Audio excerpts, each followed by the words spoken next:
आज हम बात करते हैं दुजाल के बारे में। दुजाल का फितना और ज़ुहूर।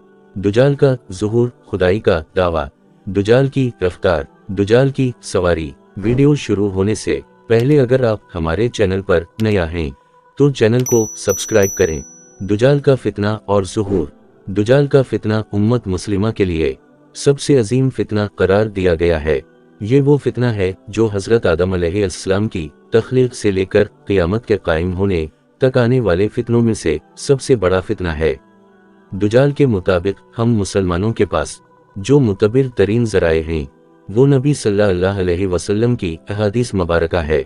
दुजाल की सवारी। अहादीस की किताबों में सहाबा किराम रिज़वान अल्लाह अलैहिम अजमईन से दुजाल की मखसूस सवारी के मुताबिक रिवायत की गई है, जिसका मजमुआ ये है कि दुजाल एक चमकदार गधे पर सवार होकर निकलेगा जिसके दोनों कानों का दरमियानी फासिला 40 हाथों के बराबर होगा।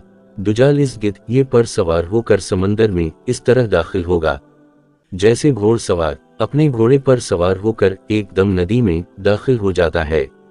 दुजाल का ज़ुहूर। ये वो वक्त होगा जब लोगों की ईमानी हालत बहुत कमजोर हो चुकी होगी।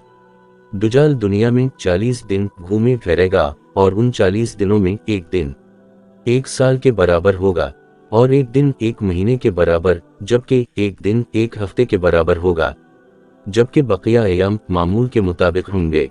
दुजाल की रफ्तार। दुजाल के लिए जमीन समेट दी जाएगी, यानी वो बहुत तेज रफ्तारी से सफर करेगा और सूरज के गुरूब होने के मकाम पर उससे पहले पहुंच जाया करेगा। समंदर का पानी इसके टखनों तक पहुंचेगा। दुजाल के पास 70,000 की फौज होगी जिसके ऊपर सब्ज रंग की चादरें होगी, यहाँ तक कि वो अब्बू अलमराक के टीले पर आकर ठहर जाएंगे। खुदाई का दावा। फिर वो ऐसी बुलंद आवाज देकर सबको बुलाएगा कि इसको जमीन व आसमान के दरमियान सारी मखलूक सुन लेगी। फिर दुजाल उन सब लोगों से कहेगा कि तुम लोग मेरी इबादत करो, मैं तुम्हारा खुदा हूँ। इस मौका पर रसूल अल्लाह सल्लल्लाहु अलैहि वसल्लम ने फरमाया कि तुम्हें पता हो कि तुम्हारा रब एक आंख वाला नहीं हो सकता। भला वो रब जो दूसरों को आंखें देता है वो खुद कैसे बीनाई से महरूम रह सकता है। इस बदबख्त दुजाल के माथे पर काफिर लिखा होगा जिसे सिर्फ मोमिन ही पढ़ सकेगा और वो उसे पहचान लेगा। दुजाल अपने गधे पर सवार होकर सारी जमीन पर घूमेगा। जमीन का कोई हिस्सा, चाहे वो पहाड़ी हो, मैदानी हो या सहराई, कोई इलाका ऐसा नहीं बचेगा कि जहां वो नहीं जा पाएगा, सिवाय मक्का मुकर्रमा और मदीना मुनव्वरा के, क्योंकि अल्लाह ताला उन दोनों जगहों की हिफाजत खुद फरिश्तों के जरिए फरमाएगा। दुजाल जब वहां दाखिल होने की कोशिश करेगा तो फरिश्ता इसका रुख फेर देंगे। इन हदीस की बुनियाद पर यहूदी खास तौर पर गधे की तज़ीम करते हैं और वो अपनी खुफिया इबादतों में गधे को जरूर शामिल करते हैं।